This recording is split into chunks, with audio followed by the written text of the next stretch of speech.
found speaks of Sekhem Sobekneferu, a reference seemingly Sobekneferu's at her funerary complex. The term could be reflected in some manner with its design. We should also not forget that Sobekneferu set up a large stone sphinx, okay, in at Katana on the site of the Hisco city of Varus. So Sekhem and the Sphinx was connected. Now, for my brother Mo, we are going to make that little connection between Sobek and the Sphinx and all that. So get ready for that though. I'm excited. So if, however, the Manzguna North pyramid had been intended for Sobekneferu's final resting place, then it can only be imagined that in the wake of her sudden and unexpected death, alternative plans were put in place. So, like, for example, Cleopatra and many others, they had to make some adjustments. So, in the end, however, Sobekneferu was never intended to be laid to rest at Manzguna. Okay. Her tomb was supposed to be located somewhere else. So, what did happen to her? We don't know. All right. But let's get into it. The word Sekhem meant for more than power. It was a vibrational force, a radiant energy derived from one's alignment with Ma'at, divine order, justice, balance. You know, it represented more than what a lot of people would like to believe. Ma'at it's not just Ma'at. It was a way of life in a sense, right? So when the soul, like Sobekneferu's, remanifests in collective memory, because that sacred, we talk about sacred space, sacred energy, right? It is not a metaphor. It is a return of vibration, a rekindling of her spiritual frequency. Now, Sekhem is not just energy, though. It is divine potency. It is divine power. I've mentioned many times on this show, names meant something, and names represented power, right? The life force that animates Neteru, stars, queens, and sacred speech. All these things were connected. In African culture, everything is connected to everything, right? So to say Sobekneferu Sekhem is returning is to say her blueprint is activating again in our time. That's what some people say. Okay, because we always hear about Cleopatra, we always hear about Queen Tayi, Nefertari, but Sobekneferu has entered the chat. I wonder what she has to say. Now, we are seeing her name rise in scholarly texts, her face reemerging in visions and meditations, her memory rising through the ruins, books, and voices just like ours. By us having this conversation, she is returning, or she has returned, right? Like I said, I think I said a few weeks ago, whenever we mention somebody's name, especially if they're gone, they in some form they are living again. They're still living, right? So because Sekhem does not die, it coils like a serpent. It waits beneath the water until the right time to rise again. The coffin text says something like this: "My soul speaks with the gods. My Sekhem goes forth radiant. My power, my vitality goes forth radiant." Okay, so Sobekneferu wasn't just a queen. She wasn't just somebody, a placeholder. Okay, she was a conductor of the old forces, the old Neteru, the feminine celestial serpentine forces, eclipsed by later solar orthodoxy body Heliopolitan priests. The priest did not get along with her. Why? Because her mentality and the way she was trained and the way she was initiated was different. And now her return signals a rebalancing, a reset. What do you think, though? Do you think by her coming back, by her coming into the 12th dynasty like that, do you think by her showing up in those 3.5 years or whatever, you think it triggered or tried to initiate a rebalance? You think she came to bring forth balance or rebalancing? Like and comment below. Let me know. But yeah, I really believe that. I believe that the books and a lot of rhetoric and a lot of talk and a lot of temple speeches and everything, and here she is. Okay, so Sobekneferu, right? All right. So in a sense, the return of Sekhem, return of this power. Sobekneferu is not just historical reclamation, it was a spiritual activation. Sekhem was transmitted through rituals, names, architecture, music, and star alignments. I told you before, her tomb was aligned with stars and not with the sun. Her name carried a vibration for a balance. Sobek, the primal force of the happy river of the Nile River, and Neteru, okay, beauty, harmony, or Neferu, beauty, harmony, inner perfection, right? So through the temples of Crocodiliopolis, okay, in other words, Sadet, the rituals of the Fayum, she anchored divine feminine energy into a world increasingly dominated by solar priesthoods and doctrinal rigidity. These priests did not like her because she came with a different kind of energy. She brought a different kind of power. And the thing is, y'all, you guys, wherever you guys go, you have to bring a positive energy or some kind of refreshing light wherever you are. Okay. Don't just be there just to be there. Don't just be there and say, hey, I'm glad to be here. Be there to make change. Be there to make adjustments. Okay. If you're tired of the same things going on over and over again, be the change, be the light. Okay. So her statues, some masculine, some feminine, were conductors of Sekhem polarity, balancing left and right, moon, sun, order, and chaos. We mentioned before these statues were a way to house the ancestors, another place where the energy could go. And that's why they put food and items in some of those tombs. Why? So the ancestors could eat, right? That's the reason why we would pour libations so they can get some water also, right? Now, the temple of the crocodile. Yeah. So Sobekneferu wasn't just a queen, she was a conductor of the old forces. Okay, she was a power. Okay, through the temple, through those temples, the Kemetic energy, the Kemetic science returned. Okay, so the temple of the crocodile. All right, so at Fayum, the crocodiles were mummified, okay, ornamented and venerated, and not feared. I would have been afraid of crocodiles. I'm not gonna lie to you. You got that, bro. I'm not gonna, you got it. I'm not gonna fool with that, right? But deep in the Fayum, this in the sacred city later called Shadet and then Crocodiliopolis, stood a temple unlike any other dedicated to the living Sobek, whose sacred crocodiles were adorned in gold, lapis, and ritual perfumes. To the uninitiated, to people who didn't know or understand, this may have seemed weird or strange or primitive, but to the priests and the queens, especially Sobekneferu, Sobek was the guardian of the divine force, the protector of the watery abyss, and the embodiment of the latent cosmic force. Okay, the crocodile in African cosmology represents more than danger. It is primordial wisdom, guardianship, and the threshold between death and regeneration. Its eyes, just above the water, symbolizes a being who watches.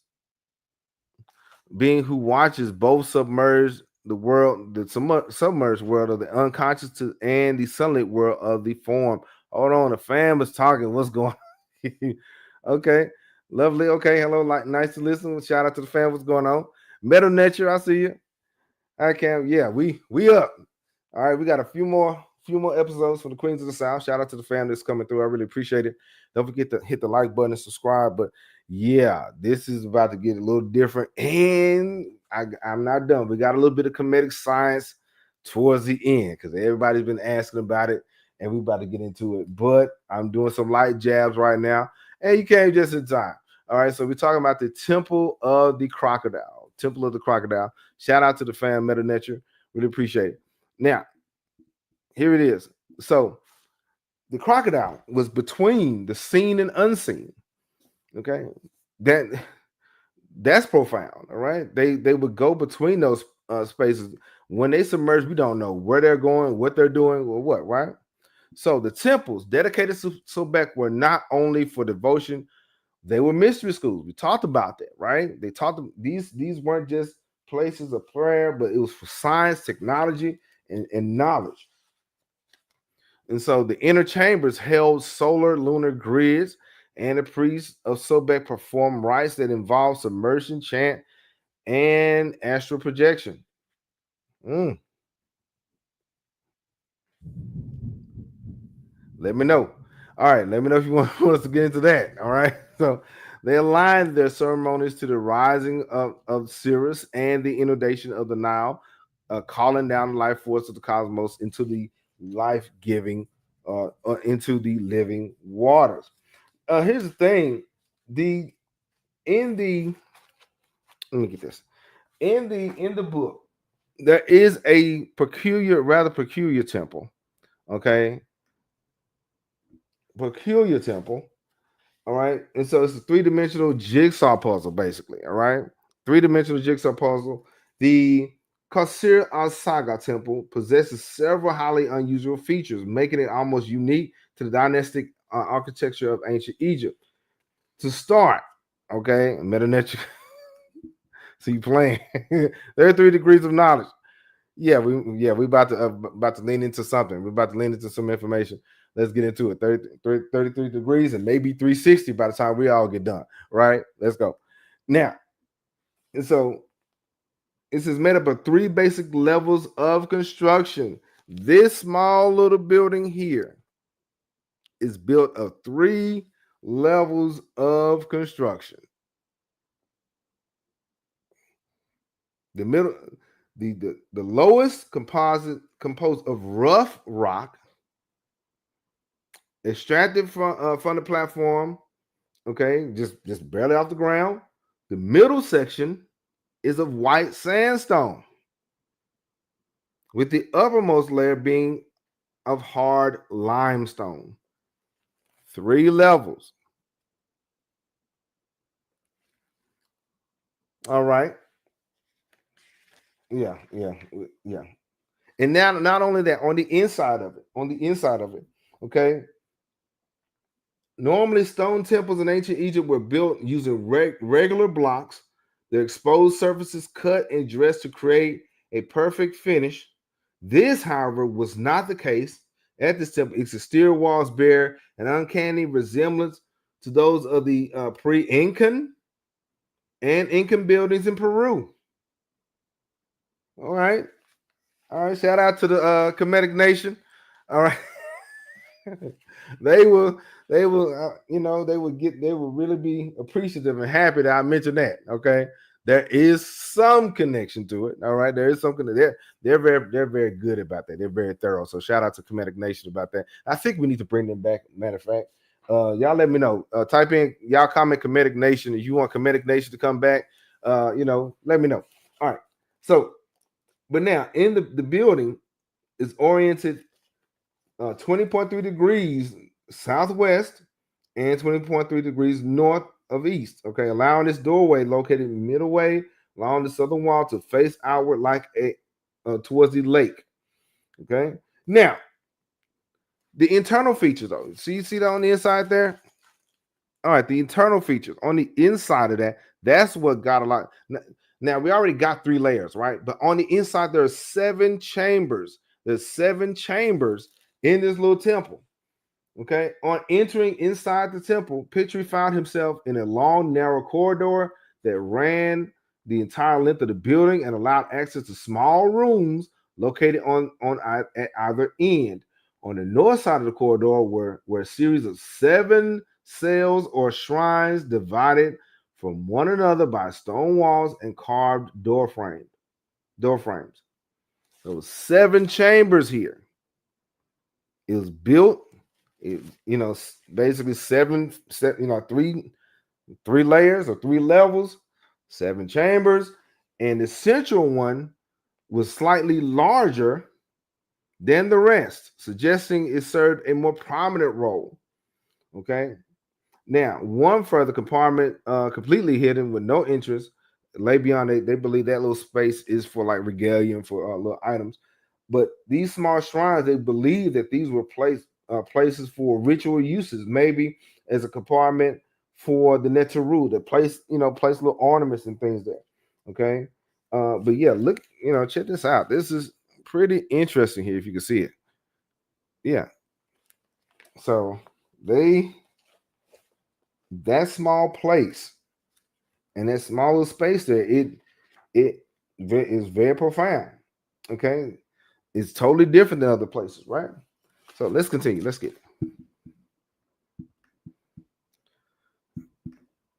all right. So they align their ceremonies to the rising of Sirius and the inundation of the Nile, calling down the life force cosmos into the living waters. Okay. Now, Sobekneferu's patronage of these temples signaled more than piety. It was a political and metaphysical act. Okay, she rooted her authority not in Theban Waset dogma, but in the original waters of Kemet, where Sobek ruled before Ra ascended in the sky. I'm getting right back to that because I learned something about Ra about a couple of weeks ago. Now, Sobekneferu, her rule thus becomes a return to the womb of the Nile. She was trying to reset everybody back to its original source, right? The origin of all life and the invocation of the oldest guardian force, which is Sobek and some primordial Neteru, the ancient ancestors. Because before the pharaohs, there was a group of pharaohs called the Shimsu Haru, or the followers of Haru. And before that, it mentioned Ra, Osiris, and Tahuti, and many others as being real life living rulers in pre-dynastic the Nile Valley. This is more than 10,000 years old. Okay. Shout out to Library Without Borders. Hello, King. Glad I made it for your live. Yep. Really appreciate it. Now, Library Without Borders did make a humble request. I have not forgot. She made a request by asking about the connection between the Bakongo and Kemet. There is a connection. I read it. We're gonna get into that. Okay, we're gonna get into that. All right. So shout out to the fam, and don't forget to hit the like button, subscribe. But yeah. So now here we go. So Sobekneferu was trying to do a callback to the old ways, right? Now, as we mentioned before, the rise of the Heliopolitan priests in chapter 3 brings us to the heart of transformation, the rise of priesthood. They wanted to connect to Ra and Atum in a more of a hierarchy process and not like the Ennead where everybody was equal. That was a problem. Another problem is the Heliopolitan priests, they rewrote the African cosmology. They want to rewrite everything. This was not a religious evolution. This was a spiritual takeover. And Sobekneferu and her camp didn't like that. Under Sobekneferu, a woman who had inherited the rule from the sacred bloodline tied to the Crocodile Neteru and the primal waters, the Heliopolitan doctrine was a problem. Okay?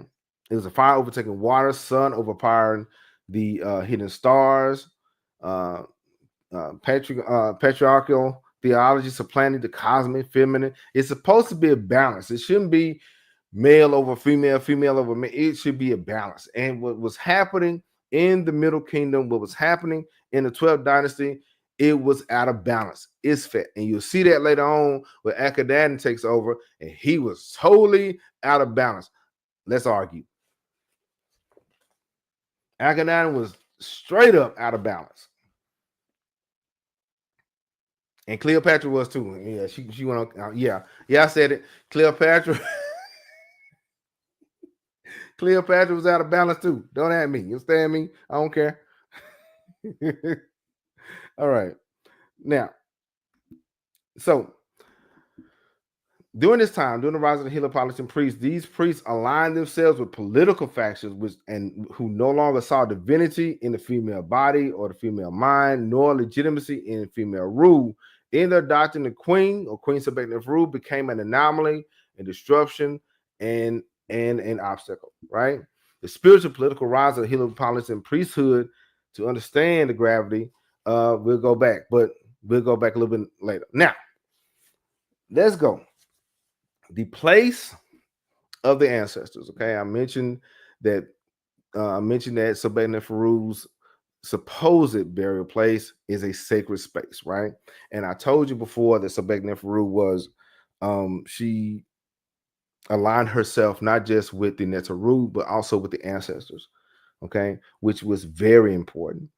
And I think the issue with her brother or stepbrother was that he did not align himself with his father or stepfather and the ancestors. He decided to go on with the Hiskos, which totally threw everything off, right?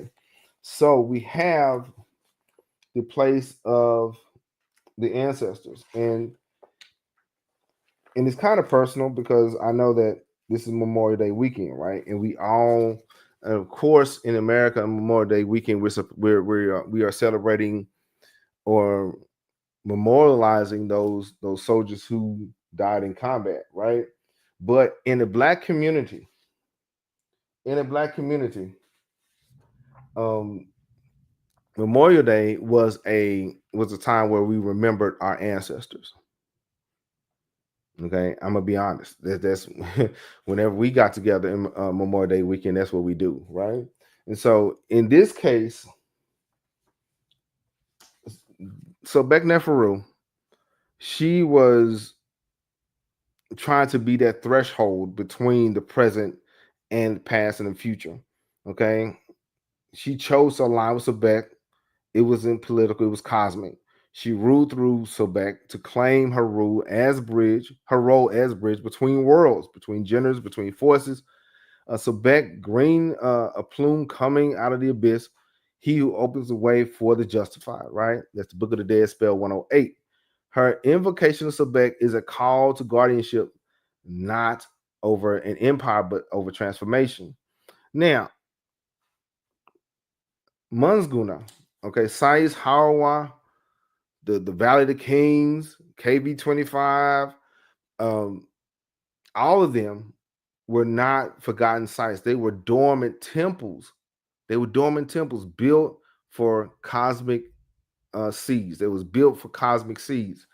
The ancestors didn't bury their dead. They planted them. Each pyramid, each place was a womb of return. Okay, according to our ancestors. And Sobekneferu's structure is not built for ego. It was built for resonance and remembrance, not to be filled with wealth and money or gold, but to be activated, to be charged by those who remember her. The coffin text said, the soul is born again in the hidden chamber surrounded by divine essence. Sobekneferu's final initiatory station may have been eliminated from public view, okay? But within the oral memory of the Nile Valley, her spirit lingers in the old kingdom ruins in places where the ancestors walked among the Ba spirits and the Anku spirits. Okay, the Anku light, the ancient place of the ancestors, whether Hawa, Dashur, or even the submerged corridors beneath Lake Morris, represents a layer of reality where time bends. Time is no more. The living and the ancestors share secrets.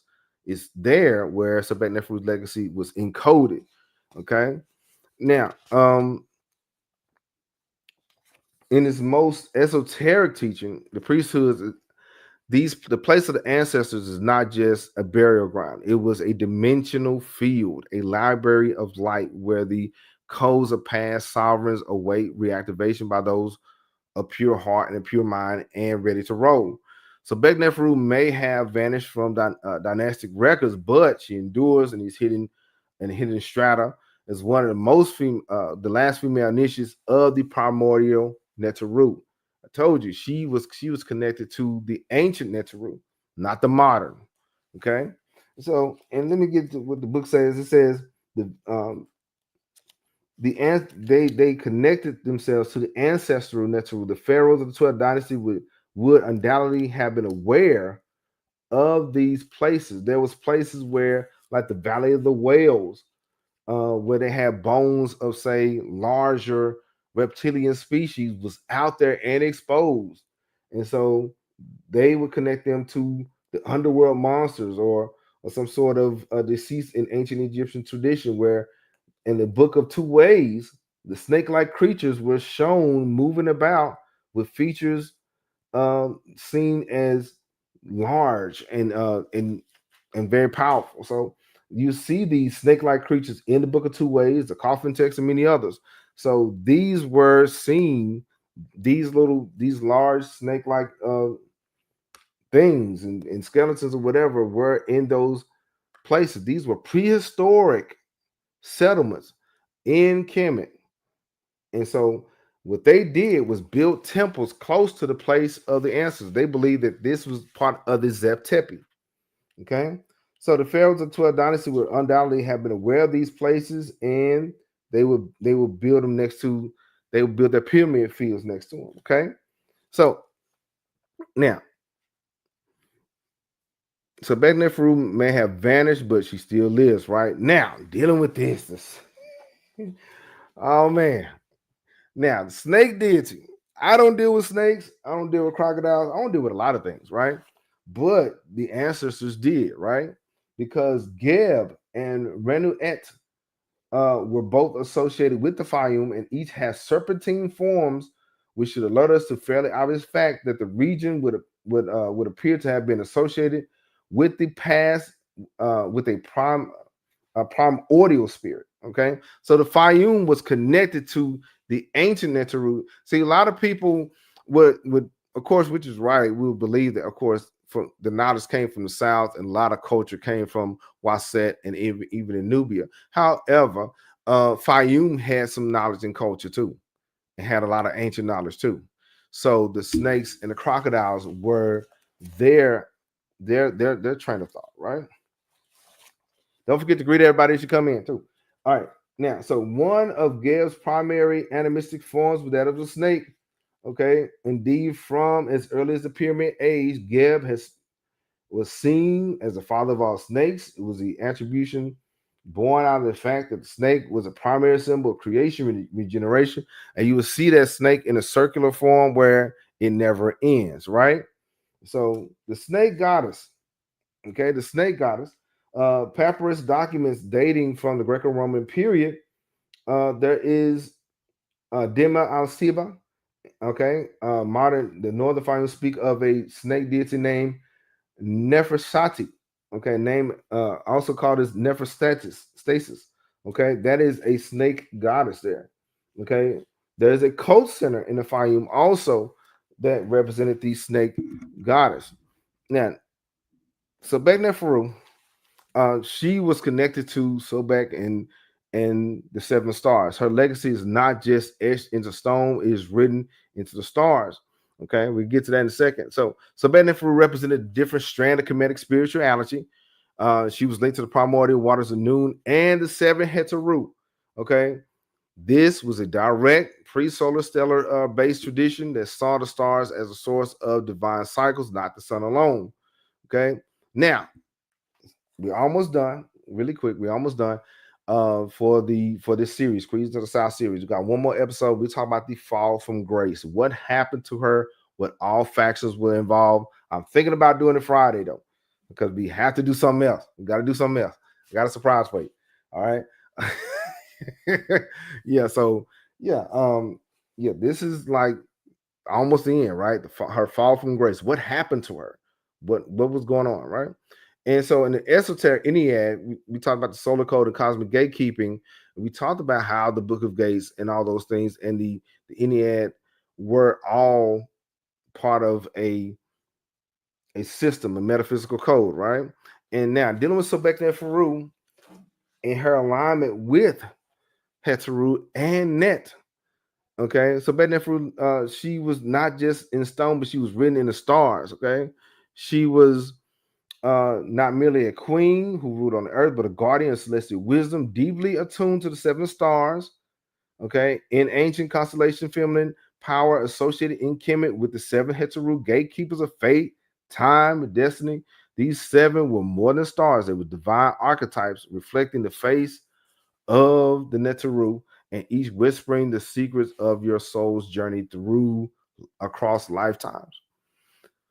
Now, her connection, so Sobekneferu's connection to seven stars signifies that her reign was guided not only by the Nile, but the timeless rhythm of the cosmos, the universe. The book of Coming Forth by Day The deceased soul must pass through 7 gates, often guarded by 7 Heteru or Hathors. I'm sorry, Hathors. Each gate is a test of integrity, balance, and spiritual identity. So Sobekneferu was a living initiate of these mysteries.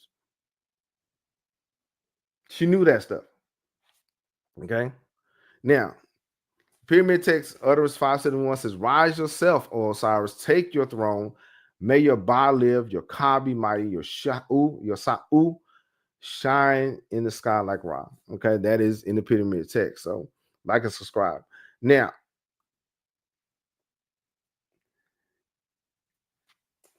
so these 7 Heterus were gatekeepers of fate, time, and destiny. These 7 are more than stars; they were divine archetypes. So they all represented something. So Sobekneferu's affinity signifies her reign was guided by the Nile, but by the cosmos.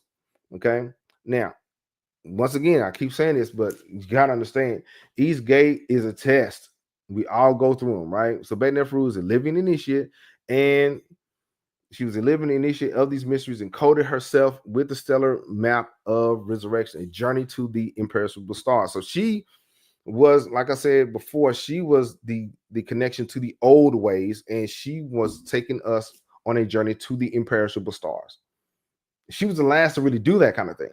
Everybody else before the 12th dynasty, it was all pyramid text, right? But after that, it was the Book of Coming Forth by Day and Coffin text and the Book of Gates.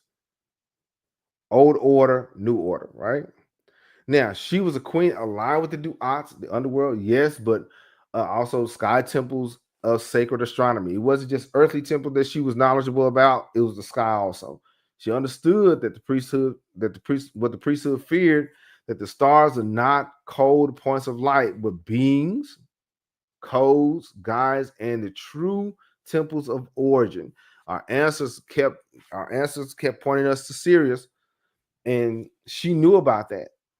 Now, the priests may have talked about it, but not so much, right? So her legacy reveals that power is not only dynastic, but it is astronomic and spiritual.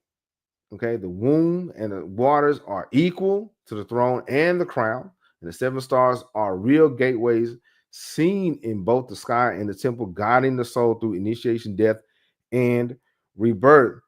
And so when the priesthood of Heliopolis sought to elevate the solar Neteru, the solar code alone, Sobekneferu held stellar code. She held a universal code, a code of Ma'at. She embodied primordial balance, the power of Sobek, the crocodile, the master of chaos, the protector of Ma'at, and the wisdom of the 7. The 7 stellar mothers, I'm sorry, whose song is carried through the waters of time. So now, Sacred 7 are hidden in many names, so you hear it a lot, okay? And we may get into that. Let me know. Type the word 7 in there. 7 Heteru, the Pleiades who visit each year in the flood season, the 7 souls of Ra, the 7 tones of the Sekhem energy, the 7 forms of Net and Isis. And this is the second time we mentioned Net, and so we may have to lean in. We may have to get into that also, right? Now, speaking of that, yep.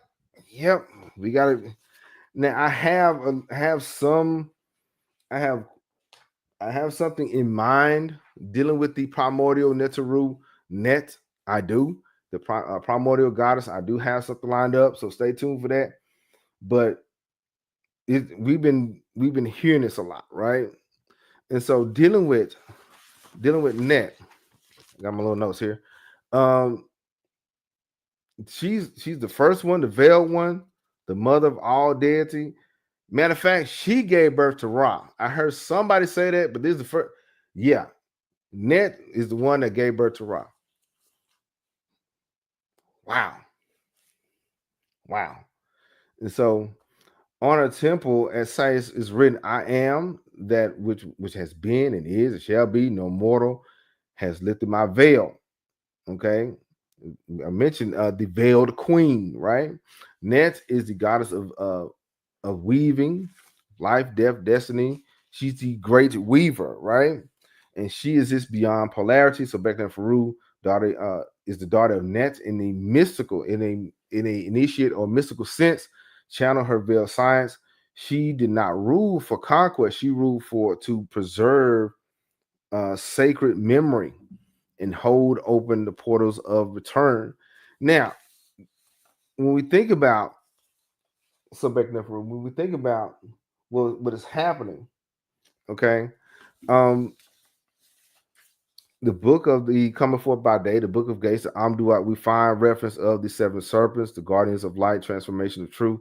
These serpents are not monsters; they were the initiators. They wrap around the soul like coils of protection. Because remember, Wajet, the cobra, was symbolized. They was the protector. They burn illusion and test worth. Okay, so Sobekneferu would have known their names, their frequencies, and their sacred spells that aligned with their force, right? And so the serpent in Kemet is a symbol of divine intelligence, medical power, and resurrection. But yeah, we're gonna deal with the primordial Neteru, the pre-dynastic, and everything else. But so she was, as a Neteru, she was a complex duality. She was a creator, a destroyer, mother and warrior, mystic, and monarch. Matter of fact, I think all of our sisters embody these principles. Okay, they can be a lot of things, and they can do them all well. Okay, now, so her name is often interpreted as the terrifying one or she who is. Net speaks to her primordial self-generated nature. She is one of the few deities believed to have created herself, the mother of mothers in a sense, right? A rare distinction that sets her apart from many Neteru who emerged from the cosmic waters of Noon or by divine parents. Okay, speaking of that, the primordial waters of Noon, the concept of Noon represents far more than a mere mythological abstraction. It is fundamental substrate of existence, the infinite, dark, formless, primordial ocean, and that predates all creation in ancient Egyptian cosmology. The primordial waters of Noon existing in a state of complete undifferentiation. Noon embodies the ultimate potential of universal creation, a limitless expanse of dark, turbulent waters that contain within themselves the seeds of all possible manifestation, right? Now, in the most profound symbolic interpretation, Noon is not only physical space, but a metaphysical space. It could be complete or absent of distinction. It can have form, it can have no form, it can be bound, it can be subject, object, it can be absolute or none at all. Right? Now, the symbolic significance of the Noon extend beyond more mere cosmological description. It represents the philosophical concept of emergence or becoming. And so Sobekneferu basically was somebody that was becoming not just a person or a queen or whatever, but becoming a star. Okay. So now, like I said, Net gave birth to Ra. According to ancient tradition, according to ancient Kemetic people, she gave birth to Ra. And I think that she's requiring some of our attention in this era. Okay. Now, so Sobekneferu was not a footnote in history. She was a cosmic architect, a priestess king, Sekhem bearer, whose resonance is felt today. The return of her name is not just archaeological, it is initiatory. The question is, can you hear it? That's the question. Can you feel the vibration beneath the pyramids? Do you understand what is happening, right? So now we talked about ancient creators, crocodiles, and the cosmos. Return to the Sekhem, Sobekneferu. Yeah, what's going on? Let me see who else. I think some got before we, because I haven't checked roll yet, and I haven't gave the good news either. But I think somebody mentioned 7. Okay, Meta Nature. Okay, take your time. Well, here's the thing. I think I've been purposefully going through the content gradually, and with purpose. I don't want to rush through anything. So that's the reason why it took us from like late February all the way up until now, March up to now, to go through the information. whatever you guys want me to discuss, I would do my homework and bring it to the forefront. So I really appreciate it. Metanet, you mentioned 7. Yeah, yeah, okay, okay. I got something for that. I got something for that. I got see, some of y'all have figured out if I pitch something, if I pitched an idea, chances are chances are I already got it somewhere. I already got it somewhere. And shout out to Isu, shout out to him. Okay, greetings, my people. What's going on? Yeah, yeah, it's a must. At this point, I think people are tired of surface stuff, and I think it's time for us to kind of get into detail, get into depth with the information that we have. For the last few years, for those who've been following me, I've done like brief overviews of the continent of Africa. But what I've noticed, a lot of people like it when I go into detail with, say, Nubia or Ethiopia or Kemet. So that's the reason why we begun book studies and holding those kind of conversations, right? Speaking of that, yep. Speaking of Nubia, here we go.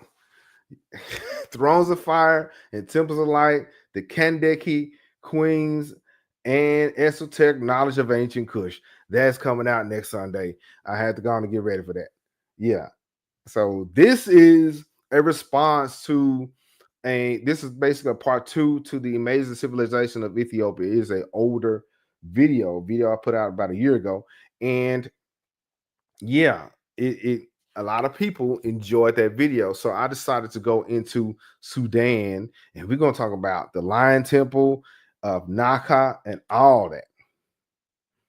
Get ready for that. And yeah, we're going to get into Temples of Fire and Thrones of Light. So hopefully, if nothing nothing changes, we'll get into that next Sunday. And we got a new series. This summer, Ethiopia, the pillar of African civilization. Okay, a lot of people have asked about or inquired about Ethiopian history, and Ethiopia is my heart. Ethiopian Sudan. I know Kemet is good, but I like for the people to go further south. And Ethiopia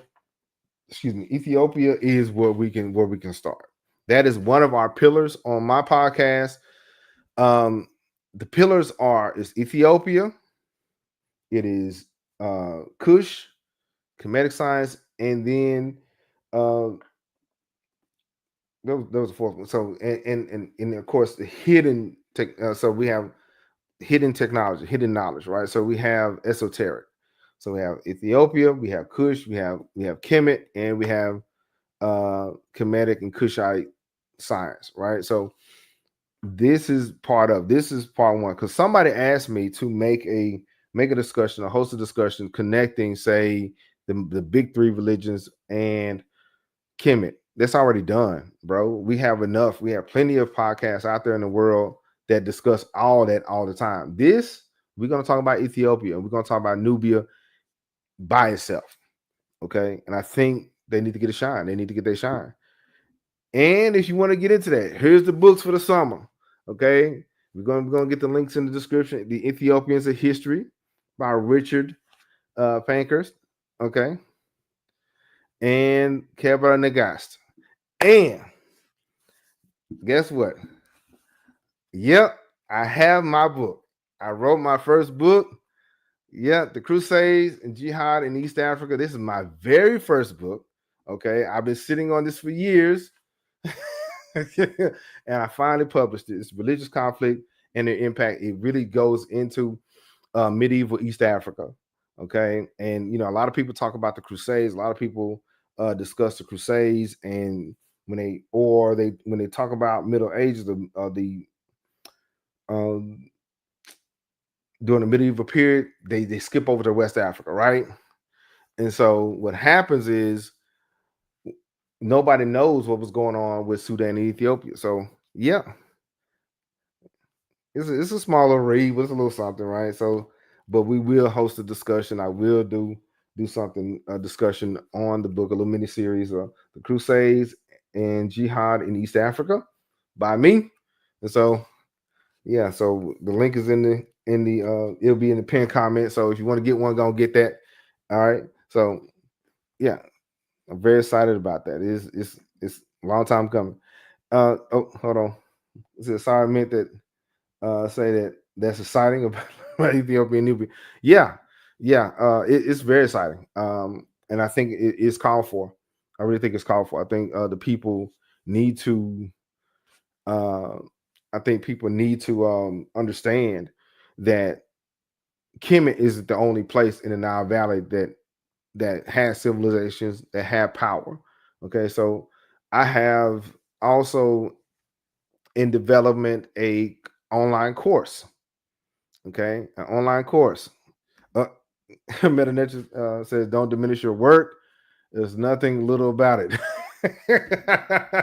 Well, I really appreciate it. I really appreciate it.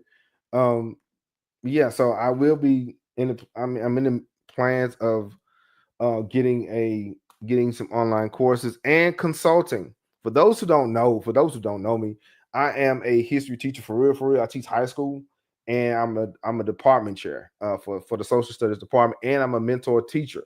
So now in the coming months or in about another year, I'll be doing some consulting where I would teach people how to teach history. There is a way to do it. Okay, there is a way to do it, and we are going to use a small book to kind of use it as a base. But I want other people to teach history, and I love history. So if I'm doing it for my school district, I might as well do it for the people, right? So we will have some online courses as well as some consulting about how to break down or teach history to others. Because I can't do this by myself, and and I don't intend to, right? And you guys are great, and you guys are great at what you do. So let's work together at that. Yeah, yeah. You wrote a yeah. He said, "OMG, you wrote a book. Congratulations." Yes, I did. I bet. Yeah, yeah. It's yeah. Talks about some military orders, battle for Constantinople. It talked about Makuria, Alodia.